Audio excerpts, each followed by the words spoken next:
Wizards Postgame Live. Washington looking for every win we can pile up here towards the latter part of the season. In Detroit to play that makeup game that was scheduled for February 1st. Lo and behold, tonight, Wizards in Detroit to play that game. This turned out to be a bit of a grudge match, saved at the end of the night by Daniel Gafford's putback of Bradley Beal's two-point attempt. Final score 119-117. Everybody feeling the energy off of that one. Coach, we got one that we needed. It's the Coach Jimmy Patsos. Wes Hall here. We'll be joined by Chris, Megan, and Drew in a moment. Coach, you already know I'm going to yield the floor to you first. Big energy. You talked about it. Happy win. Now we can teach some things that we have to work on. Taj Gibson, how about how happy Taj Gibson and Corey Kispert were running over to Gafford? See, that's when you realize, okay, they make a lot of money and they're NBA guys. And no, they're still happy to get this win. They know they didn't play particularly well. Critical win, though. It's vital that we get critical wins down the stretch. And winning at a bad Detroit teams tonight is very important. But please, Jaden Ivey was almost the #1 pick for a reason. He's the 3rd pick. He's got the ball in his hands. He had 26 and 12. Wiseman was the #2 pick. He's finding his way. He had 21. Like, Drew kept saying it. They might not be a great team, but they got a lot of great young. I was showing videos of Wes, of all these kids at the McDonald's game. I was. And you got to remember, these are the top-ranked players in the country. They're just young.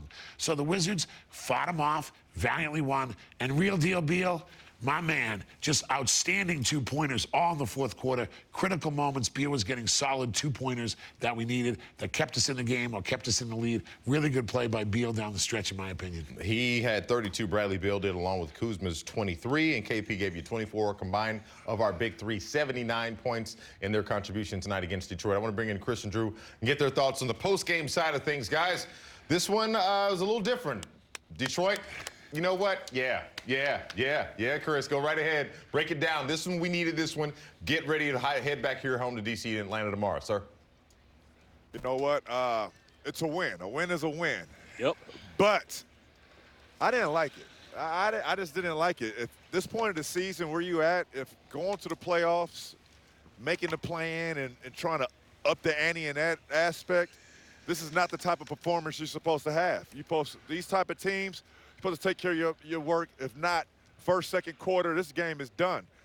We should have saw Coach Patsos keeps bringing up Taj Gibson. I would like to see him finish the 4th quarter against their bench.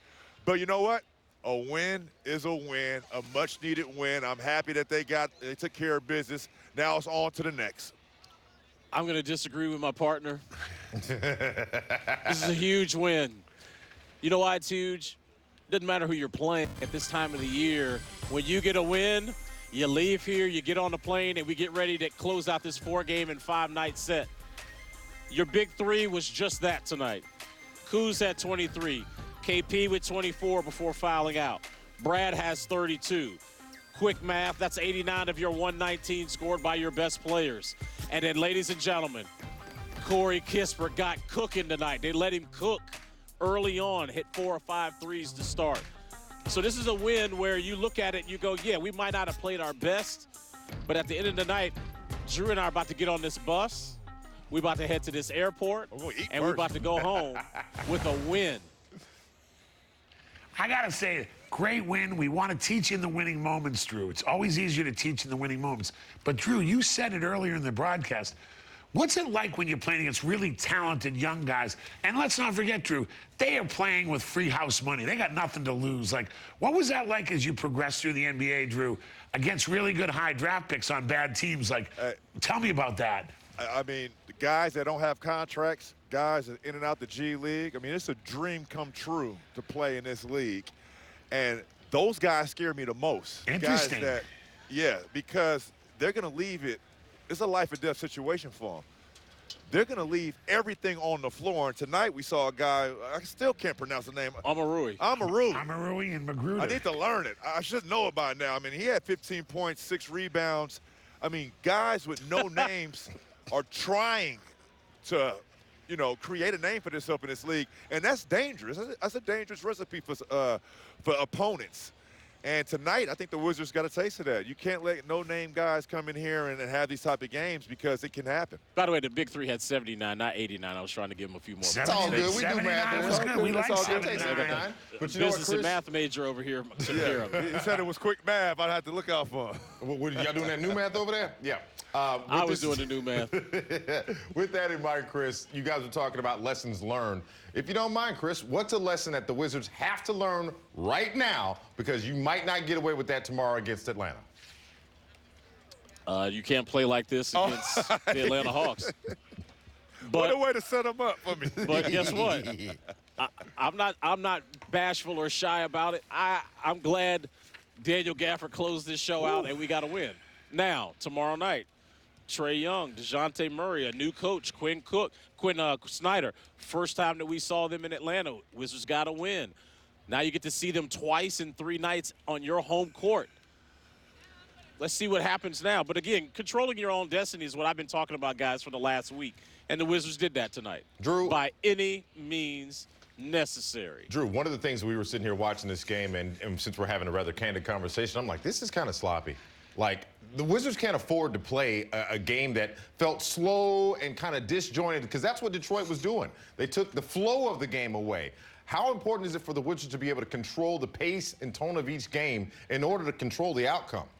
Well, you control the pace of the game by knocking down shots, getting stops, and getting to the foul line. And tonight, the Big Three did just that when you talk about combining for 79 points. But going forward, this is not going to be the same Atlanta Hawks team you faced last week when they had a newly added coach. Now they've had a week under their belt to put in some things, put in a system, a philosophy, and try to rebuild that culture over there. So these guys are going to be ready to play. They're going to be more prepared than ever, and it's going to be an important window for the Wizards to take care of home court advantage against the Atlanta Hawks. Look, I'm going to tell you this. I learned this really quick about this league this year. Each game takes on its own personality. True. Like we're talking about, you know, hey, the Wizards kind of maybe stole one tonight. And then tomorrow night we could come home and they could beat Atlanta by 20. And then we're going to sit here and you're going to ask me, hey, how did the Wizards get this done? I think this is, especially at this time of the year, it's a game-by-game process. How did you play tonight? Didn't play well, but you got to win. What happens tomorrow? That's up for debate. Guys, I'll say this one thing I think we can all agree on. Most important thing tonight was that we got to win for Kyle Kuzma in front of Mama Kuz, in front of his home There you go. state. Yes. So I love wins when you don't play well. That's a little character building. I'll take it. Absolutely. Guys, I appreciate you as always. Right now, Megan McPeak actually courtside with Bradley Beal for Wizards fans. All right, Brad. Wasn't the prettiest. You guys gutted it out on the first of a back-to-back. Just talk about what it took mentally to have the fortitude to pull this one out. First, praise my Lord and Savior Jesus Christ. We can't have games like this, I'm be honest. You know, we got to be a lot better. We should have lost a game, honestly, you know, but we just made a few more plays than they did down the stretch. And I guess you can credit our experience for that, but we can't have games like this, especially if we want to, you know, make this last little push. But, you know, we'll take every win we can right now. Another 30-plus point performance from you. Just talk about the mentality that you've had as of late. You mentioned going back to that 71-point performance from Dame. He said something that sparked something in you. Since then, you've continued to just take things over and attack downhill. What is it about your ability to get in the paint that guys haven't been able to stop you as of yet? That's my game, you know, that's my mindset. You know, I'm kind of frustrated I haven't had that all year, you know, but that's what I do. I score the ball, you know, and I'm at my best when I'm being aggressive and putting pressure on the opposing team. And that's what I've been doing the last, month. So I'm gonna just continue to keep doing that. Dame is a guy I look up to, and his words still stick with me to this day, man. I already have my mind made up every game that I'm gonna be aggressive. No matter what's thrown at me, no matter what's going on throughout the course of the game, I'm gonna just keep attacking, keep attacking, keep attacking. Congrats on the win. You got less than 24 to the next one. Yeah. But we'll take the dub. Absolutely. Dub received from Bradley Beal right there again. 32 points tonight on the court. Coach, I was looking back at the box score tonight, and I noticed that second quarter, Wizards scored 24 points, gave up 32 to Detroit. And that seemed to be the difference maker because as you and I were watching the game, we know the first quarter, you know, kind of does its thing. But that second, that's when I wanted that separation to happen. The reason I asked you the question is, again, we play Atlanta tomorrow. they're going to come in with a chip on their shoulder, and they're not going to let you have that kind of. That's why Drew answered. I went with like the Ivy and the older guys, and Rodney Magruder, who's a Carroll High grad, has been around, kind of a cagey veteran. There's different guys that stepped up for Detroit, but the Wizards were up 29-23. They had a turnover for a basket, and then they didn't get an offensive rebound that was kicked out for a 3. It's back to a 1-point game. These are the little things you got to clean up. But as Chris said, they probably will clean them up against Atlanta. They know it's Trae Young and DeJounte Murray and Clint Capella and John Collins and blah. You're going to new Quinn Snyder coaching staff. But on the other hand, this is our time to have 2 home games against Atlanta. Remember, we started with 2 home games against Miami. Both close games. 2 away games. Both close. Split with the Bucks. Split with the Raptors. Now you got to hold serve. Like, sometimes you got to look at the schedule and say, for those you don't know, these are the new back-to-backs in one location. I think it's a great thing Adam Silver in the league did. Eliminates travel, etc. Well, this is the last one. But you got the win tonight. And Chris, I'm with Chris. I always liked wins. Road wins, I don't care. Best ride home in sports. You kidding me? On the plane, bus, whatever. So what a great win. But you got to teach them. To me, Denny, those 3 fouls in a row. Yeah, they were up like 8. Like, Denny, Corey Kispert was hot early. And then clearly Jordan Goodwin's a good defensive force. I'm just wondering when Monte Morris comes back, should he come off the bench or not to give him a spark? Because the starters are doing so much. Now I want to see the bench carried over, especially against the Hawks at home. Coach, to your point about the schedule, the Hawks, yes, they're coming up at home, but we're going to see Detroit again on March 14th. A lot of lessons that have to be learned today to correct the mistakes. But right now, as you talk about from one coach to another, how about head coach Wes Unseld Jr. at the postgame podium right now? Not our finest effort. I think had a couple guys probably not ready to play. Some guys look a little fatigued. Not to be expected with where we are and the density of what we're going through. But, a win's a win. So, I'm not going to apologize for that. Worked out in our favor. We did some good things down the stretch. But, I think our starting stretch was not as good as it should have been. Is that what you mean when you say some guys weren't ready to play, just the level of energy? Yeah, just level of energy and just our, attention and, as far as what we're trying to do and what was needed. You guys, obviously, turnovers kept you from kind of building momentum early on, but can you rate the transition defense that you were talking about before the game? Without looking at the film, it's, there's, of course, a couple possessions that stand out in your head. Decent, not great. They had some possessions where, we're collapsing on the ball and bringing 2 or 3 guys unnecessarily that opened up some threes. Transition that into half court. And then, where it's just that floor balance that guys need to point, talk, get matched, and then find that most dangerous player on the floor. Why do you think the Pistons looked confident to me? Did you kind of sense the same thing? And what do you think it was, that the lack of intimidation factor despite? Well, they shouldn't. Why would they be intimidated? We did nothing to intimidate them the first probably 24 to 36 minutes. So, to their credit, they've continued to play hard. And that's what we expected. It's just one of those games that we have to impose our will on, and we didn't do that. So, they're going to push us, and thankfully we came away with one. Dak's been really good lately. Is he just in the right place at the right time? That's something. That's part of it. Obviously the spacing I thought on that play, tie game, balls in Brad's hand was great. Give him the slot, give him room to play. We went at the right time, which allowed us to get the offensive rebound, but not too early where, if it comes off and maybe you got a second and a half, but shot was there. Gaff did a great job of working behind the defense to get the offensive rebound. Maybe a little lucky, but, to his credit, he made a play. You had 5 of your 9 offensive rebounds in the fourth quarter. Was that an adjustment or just making plays? I think just making plays.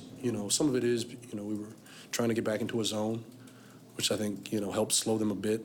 In all honesty, once again, without looking at the film and dissecting it, I thought our zone was probably our most effective defense. We had really difficult time keeping Ivy out in front of us and keeping him out of the paint, which set up a lot of their driving kick game. He got downhill, got to the line. It also set up some of those offensive rebounds we saw in that first half. So, just that balance of, you save a possession here and there, mix it up. I think that does throw the offense off a bit.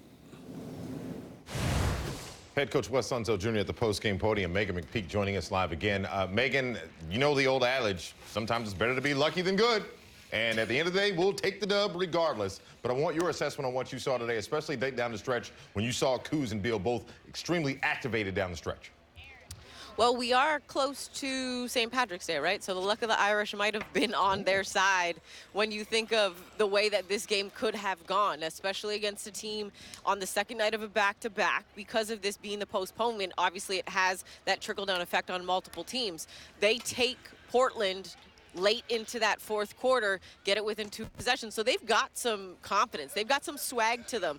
They know that a lost night for the Wizards disrupts what's going on in that like 7 through 11-ish range and puts the Wizards within, striking distance of trying to be out of the play-in and in the play-in and what have you. So they're playing with house money. They don't have anything to lose at this point. They're growing.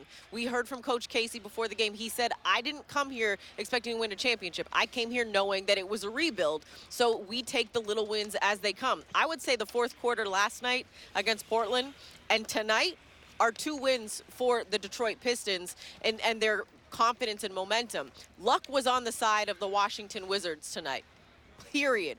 Brad said it to me in his interview that we shouldn't have lost. We shouldn't have won this game. That's your franchise player assessing the game in real time, saying we probably should not have won this game. They got lucky, in my opinion. I'll take the luck because, again, now Washington 2 games above Chicago, a half a game behind Toronto, and then a full game behind Atlanta, who we'll see tomorrow and again on Friday. So the standings, as you mentioned, Megan, right there in that 7-11, real tight. Going to be some competitive basketball down the stretch. Don't move. We're not even anywhere near done on Postgame Live because coming up on the other side, Daniel Gafford tonight. It wasn't about how many points he had or how many dunks he had. It was about when he had them. And we're going to hear from him in a one-on-one on the other side. Hey, Wizards fans, you know the day after the Wizards score 115 or more points, you get 50% off regular menu price pizzas at papajohns.com with the code WIZ50. So take advantage of the win tonight for the Wizards in Detroit. You can enjoy something tomorrow as we bring back in Coach Pat Sosa and Megan McPhee here on Postgame Live as we look at these standings. As I just mentioned to you, look at the move between 7 and 10. Haven't changed anything, but again, 2 games above the Bulls, half game behind the Raptors, a full game behind the Hawks. Wizards need every win as we look towards the end of this season, which we want to go longer than, April 10th. That's the last scheduled game. That's against Houston in D.C. Coach, you were talking to me about during the break about a moment that I want to catalog this as don't play yourself. There was a chance where we could have gotten that late separation, and a couple of things didn't go right. We got to clean that up. Megan, you follow the team closer than I do. It was 103-96. We were about to put the game away. Denny had 2 offensive fouls, committed the foul, and his guys scored. And this is the maturation of Denny Avdia. And I'm a big Denny guy. I'm not being too critical, but those are the moments. Help us, Megan. Like, sometimes he seems like he's right there, and then, of course, we got to remember he's a younger guy. But we were up 7 about to put that game away, and Denny seemed frustrated. Like, what did you see up close? Because before you know it, they took the lead. Yeah, he took a hit to the face, and he didn't get the call, and he thought he should have. And that kind of was the domino effect to then his man scoring, because he obviously is reacting to him getting hit in the face. He's out of the play because he wasn't on camera. You couldn't see him on the TV screen. It looked like the Wizards were playing 5-on-4 defensively. So he gets hit in the face. That frustrates him because he doesn't get the call he felt he should have. And then next thing you know, he then goes down, gets the offensive foul called back-to-back. And unfortunately, it kind of just spiraled. But what I did like out of that was the growth and maturity from his teammate and Corey Kispert, because when he picked up the offensive foul, the first one, Corey looked at him because Denny had the reaction. It looked like Denny was going to react, and it looked like he was going to react in not a positive way. Corey looked at him and said, Denny, let me talk to the official. I got this. So he went and had his teammates back and tried to talk to the official about it, and it kind of just trickled from there. But, I mean, it wasn't just that spot. There was a lot of things down the stretch in this game that affected the way that they were playing. Turnovers at not the right times and not the ideal times. A turnover in the game, period, is never an ideal time, whether you're up or not. But I don't put it just on that moment of Denny just having that trickle-down effect from getting hit in the face. It was a multitude of things. But to your question, Coach Patsos, that's kind of what I saw from him was the hit to the face, kind of just took him, unfortunately, the wrong way. No, thank you very much for that clarification, Megan, because, again, you said we're limited by what we see in the frame, and that's why we depend on you sitting there courtside in the arena to help us out when we can't see something. So thank you for that. But to the point that we're really trying to drive this home, I'm looking at fast break points tonight. Wizards had 15 to the 9 that Detroit had. But one of the places that the Wizards have been successful in, we've seen chasing stats go over this as well, Wizards three-point shooting. Over the last 5 games, 41%. The lowest of those was Atlanta. How ironic was that? When we shot 29%. Megan, they've got to continue to hit him at a high clip, especially when you get a guy like Corey Kispert, who you just mentioned, who was fire hot in the first half. Yeah, and it's not just on Corey. I know he is known kind of as that three-point specialist, but it's not just on him. And it's just, you know, when you look at the way that things go, a lot of it comes off of spacing and where guys are. And that's why, in my opinion, Kristaps Porzingis is very important to the Wizards offensively because of the spacing he allows, not just for himself, but the other 4 guys on the floor. Corey does the same thing for the other 4 guys on the floor as well, too, because of his ability and his basketball IQ to read what the defense is doing and where he can actually see his lanes to make those slips and cuts to the basket because of his ability to put the ball in the hoop from three-point line. The defense has to honor when he is having movement that's below the three-point line. And I actually asked him the other night when we had him on post-game after that first win against Toronto, and I didn't get a chance to talk about it, was his correlation between mapping out the golf course and mapping out the basketball court offensively. And he kind of looks at them the same way because the way you map out a golf course with where you're going to hit the ball, where you're going to drive it, the fairway, the green, where you want to place it when you get closer to the cup, he kind of looks at basketball in a similar way with mapping the court and where he can find his lanes and alleys, but also he credits it to the fact that he knows these guys offensively and the guys he's playing with because he's played with them for a few years, that he kind of almost knows what they're going to do before they do it. So it's not just on him to hit threes, but the spacing he provides, along with Kristaps Porzingis, allows this team to shoot the efficient way they do, with the exception of that game in Atlanta that you mentioned, Wes. I want to remind people, this is Wizards Postgame Live, and this is the only place you can also get a golf breakdown, too, because Megan's good at that as well. I'm taking him golfing. I was saying we had to go because my clubs need to be warmed up. You might not want to. He's like, you might not want to. Is he not that good? No, he's good. No, he's that good. Oh, that's good. He's that guy. That's what I'm saying. Let's go. On his bad day, he We're might not shoot afraid like of Columbia under Country 70. Club, congressional around here. We'll sneak in one of those courses with That's Corey. what I want to hear. But to this point, Coach, and to Megan's point about what he's able to do offensively for this team, no plays are drawn up for him. He kind of has to, quote-unquote, get it out of the mud on the court on a night-to-night basis. How beneficial, when you've got a Kyle Kuzma and a Bradley Beal and a Kristaps Porzingis, how beneficial is it to have the guy you don't even have to talk to? Just, you go stand in the corner, and when I give you the ball, you knock it down. You know what's great is, and you know this, Megan, he's getting hot at the right time. This team needs him off the bench. You know, Denny's a defensive grinder. I love Denny. Feisty, going to take it and dunk it, take it hard. You need a guy that can just get you an easy bucket, and that's what Kispert's doing by spacing and spotting up. But in other words, I'm all about that. And that's why Monte Morris, I need him back soon. Whether he's off the bench or starting, he can shoot too, and he can score lots of ways too. You know, DeLon Wright's more of a defensive player, but all of a sudden Jordan Goodwin's always going to be like a small forward that plays point guard. I love his feistiness and toughness too, but you need another scorer. But right now, Kispert's really helping them. Yes. But my thing is this, Megan.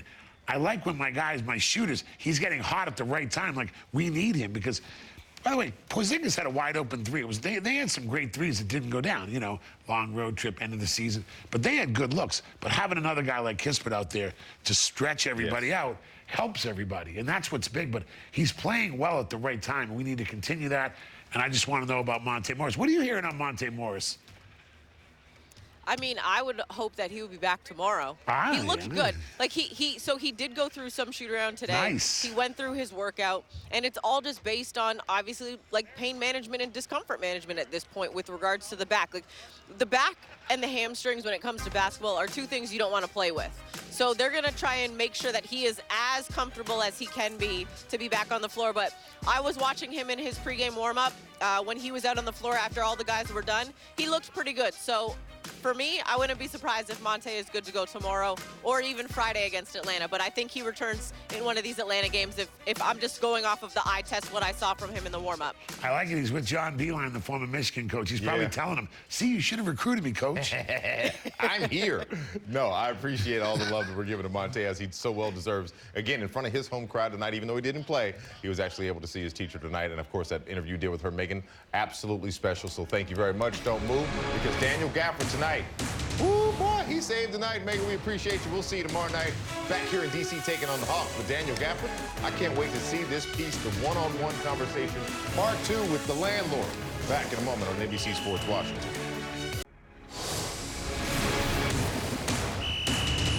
Welcome back to Wizards Post-Game Live. It came down to the stretch, and I mean the stretched arms of Daniel Gafford. The put back off the Bradley Beal miss. So good, I got to watch it again.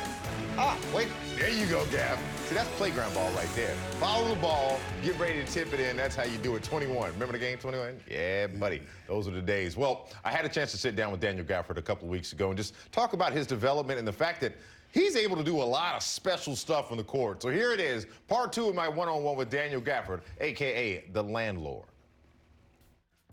You bring something different to the table that a lot of people don't have the opportunity to play with. A guy who you can throw the ball up anywhere, anywhere and get. I'm still trying to figure out the physics on that Laker hoop, that Corey's hoop. I'm still trying to figure it out too.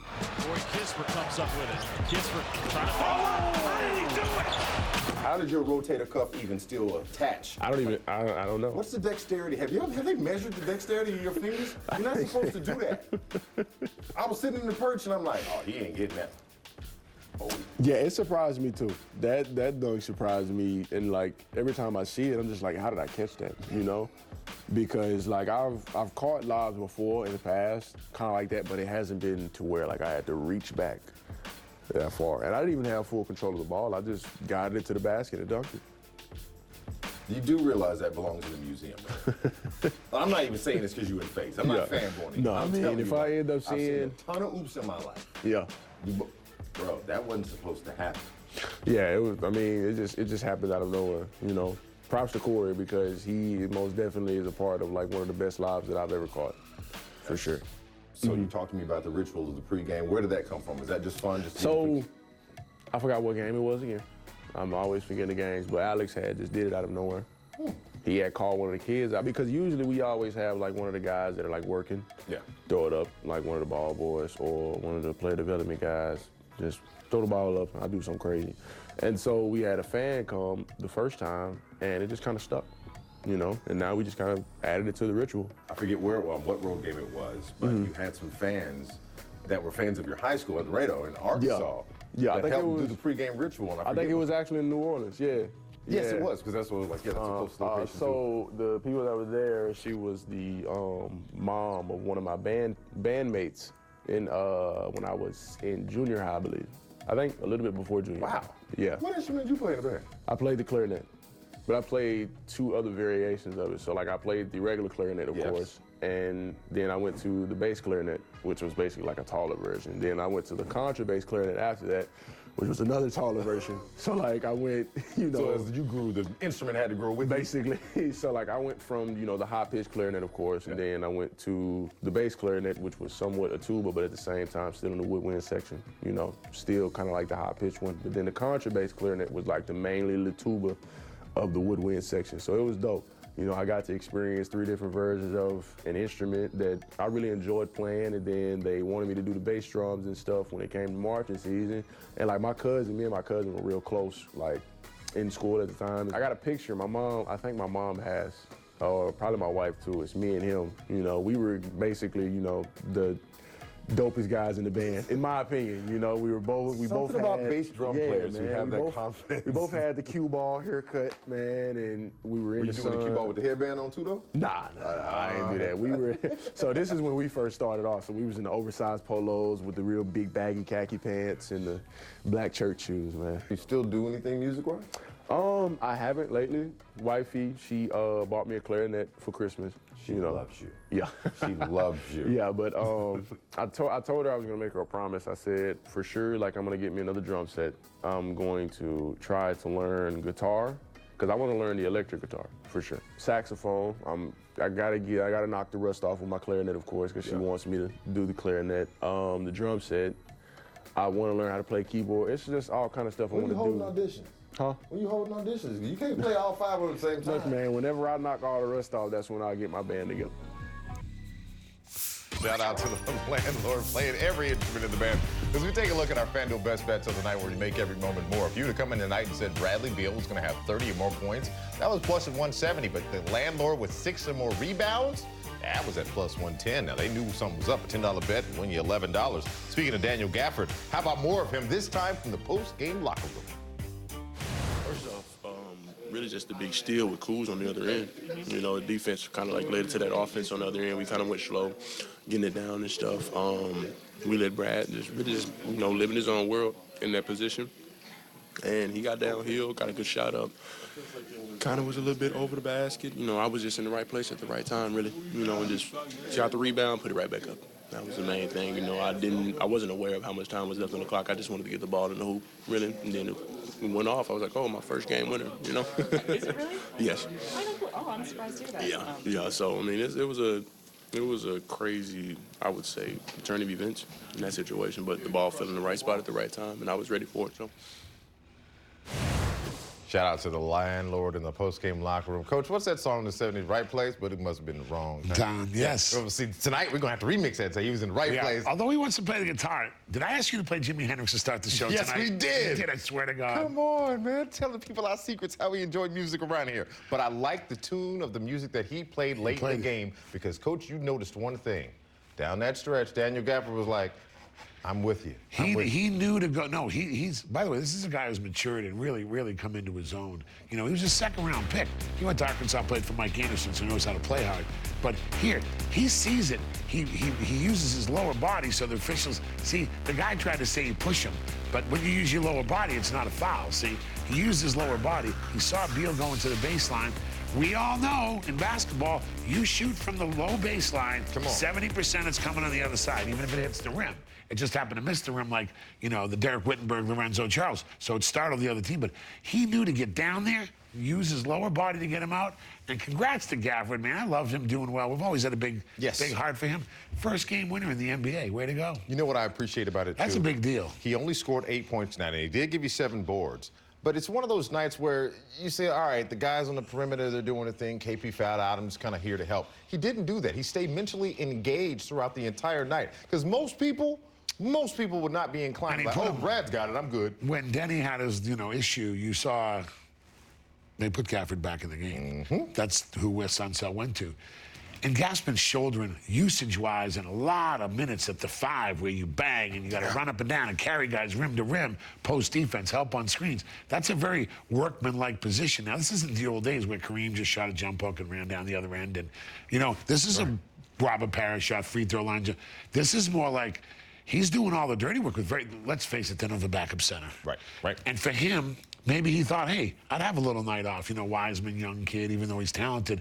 But he was ready at the end, and I'm really happy for him. I think Gafford has done a tremendous amount of work that probably doesn't show up on the stat sheet. The average person doesn't probably understand how well he's doing, but I do, and you do, and congrats to him having the game winner, because it was a big win, because that was our 31st win.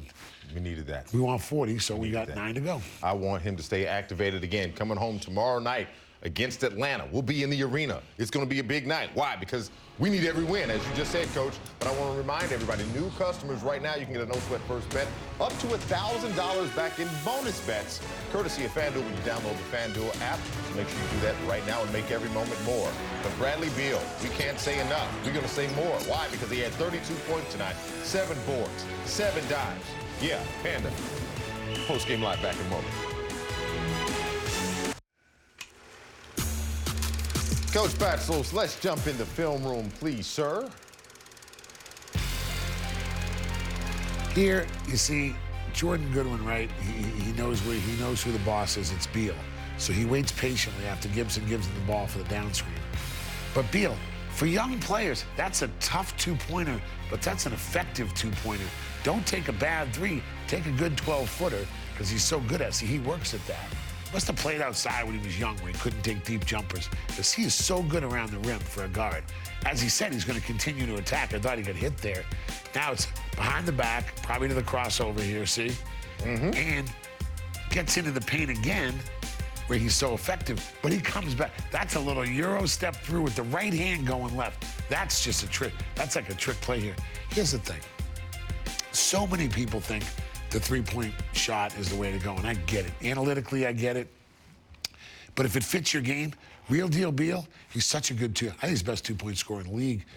Those twos down the stretch were critical. Don't take a bad three. He didn't settle for a three because he wanted to keep that a 1- or 2-point game. You know why? Because he's smart.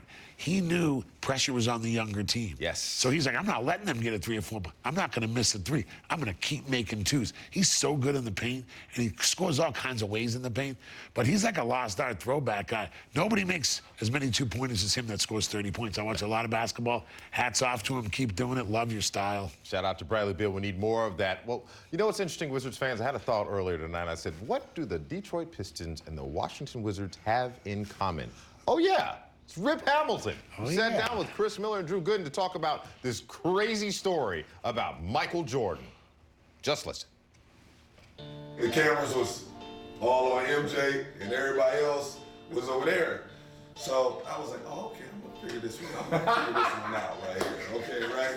So I remember when he took the 2 dribbles, got to a spot, knocked down a shot, and then he was walking off because anytime M hit a big shot, he always put the fist out. If you look at the history of his game, especially when he was in Chicago, he did it in practice. Anytime he made it, it was about the fist. So boy, oh boy, when I seen him make that shot and I seen him walking to the middle of the floor, I said, you know what, Rip? I'm getting right beside his ass. Hey, listen, they ain't gonna skip over me tonight. So I put my fist right next to it, and my mind was like, all right, you know what? Somebody's gonna get this shot. And when they get this shot, they gonna say, what happened? And they ain't gonna know who made the shot. Bro. So now my kids, I got that big old poster, you know, in my theater room, and my kids walk through and they say, Dad, you and MJ got the same pose, what happened? I said, Dad hit one of the biggest shots.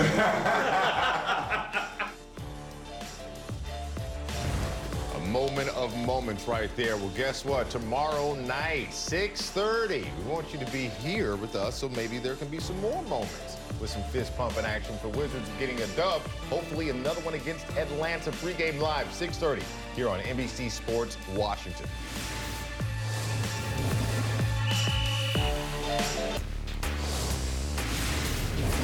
Hey, Wiz Kids, welcome back to Wizards Post-Game Live. Bradley Beal doing something special besides scoring, because we know he's good at scoring. He put up 32 points on that tonight. But guess what? That steal right there, that put him smoothly in second all-time for Wizards steals. I repeat, all-time. Look at the names on the list. Phil Chenier, Elvin Hayes, Greg Ballard, John Wall on the list. Bradley Beal solely in second place. Just doesn't. Can we give Greg Ballard a shout out? Give Greg Ballard a shout out. First of all, give Pomona their respect. Yeah, he's an Oregon guy. He was there when Phil Knight was like developing the Nike thing. Yes. He was at Oregon. A wonderful gentleman, well-known. We rest in peace, Greg Ballard. But a class act out on the scouting trail. Won an NBA championship, was here 7 years. Well-liked guy in the business. Ask Tommy Shepard if you see him about Greg Ballard. Great reputation, gentleman, classy. Coach, how special is it when a guy who's known for being a proficient scorer actually accomplishes something on the defensive side with steals? Well, this is the thing. Beal does a little of everything, you know. I think he passes sometimes too much, but he'll pass, he'll get steals. I always say it's because he runs his AAU team. See, he sees the game from a general manager's, coach's perspective. Yeah. But he's really been a do-it-all guy for this organization. We want to see him continue to do that and get some more wins. So is this guy that we're looking at right now, Kyle Kuzma, on the court tonight. First game back, Coach. He was dealing with a bit of a knee issue. 23 points, 3 boards, 2 assists. He also gave you 2 steals tonight, too. Kyle Kuzma, and I said this earlier in the night, It makes me so happy because he did it with his mother in the building. Shout out to Mama Koo. By the way, 2 of those going left. You know the degree of difficulty of those 2 plays going left? High. One dribble step from the foul line. We know Kuz is going to be critical down the stretch. Yes. He's been there. He's been great all year. He's only missed a couple of games, but it's a great big 3 back. Megan gave us some good intel that Monte Morris is coming back, but Kuz he's really been wearing that Superman on his chest for the beginning. Now Beal's starting to take it over, and this is an important time. 17 games left. We need you down there against the Hawks both games. You'll be in the arena Wednesday. Trust and believe. In person. Pull up. Pull up. Kyle Kuzma did have 7 points tonight. He had 16 in the second half. Gave him 23 on the night. Looking at the big 3 for DC tonight. Brad, 32. Kuz with 23. The Unicorn with 24. Coach, that's 79 points. I can do the math on that.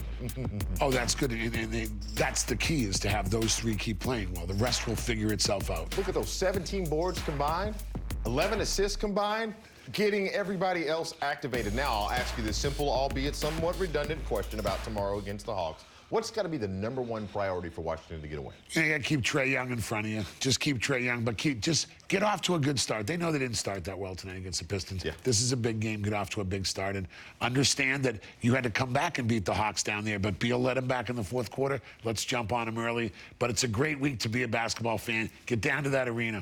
Come on down, see us, take a picture with us, hang out with us, and get ready for big hoop action tomorrow night.